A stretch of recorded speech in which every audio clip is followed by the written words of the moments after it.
and it goes playing through balls. I play it there. Peter বাটলারের নতুন শুরু, নতুন মিশন। কিছুদিন আগে অস্ট্রেলিয়ায় নারী দল নিয়ে এশিয়ান কাপের মূল পর্বে লড়াই করেছেন। এবার বয়সভিত্তিক দল নিয়ে থাইল্যান্ডে ইংলিশ কোচ। অনূর্ধ্ব-20 নারী এশিয়ান কাপের মূল পর্বে জায়গা করে নিয়েছে বাংলাদেশের মেয়েরা।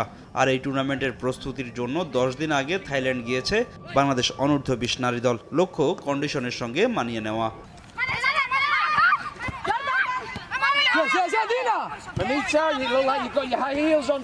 ব্যাংককে বানিয়াচিন্দে স্টেডিয়ামে অনুশীলন সেরেছে নারী ফুটবল দল।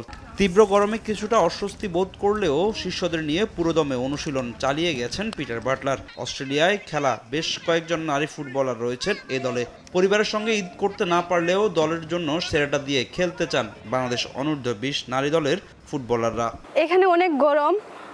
বাংলাদেশে তো আমরা সকালে ট্রেনিং করছি, ওইখানে তো সকালে অতটা গরম নাই, এখানে অনেক গরম।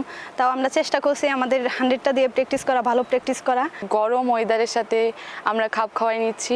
প্রথমবারের মতো পরিবার ছেড়ে ঈদ করছি, তো অনেক মিস করছি সবাইরই। 25 ও 27 মার্চ জর্ডান ও ভারতের বিপক্ষে দুটি ফ্রেন্ডলি ম্যাচ খেলবে বাংলাদেশের মেয়েরা। দুই ম্যাচেই জয় তুলে নিতে চায় আফ্রিদা খন্দকাররা। নিজেদের শতভাগ দিয়ে প্রস্তুত করে নারী এশিয়ান কাপের সেকেন্ড রাউন্ড নিশ্চিত করতে চায় বাংলাদেশ দল। আমরা অবশ্যই প্রস্তুত গেমের জন্য, যে আমরা দেশের হয়ে খেলবো।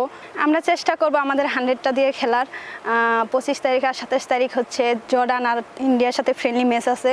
আমরা নিজেদেরকে প্রস্তুত করে নিব আর চেষ্টা করব সেকেন্ড রাউন্ডে যাওয়া।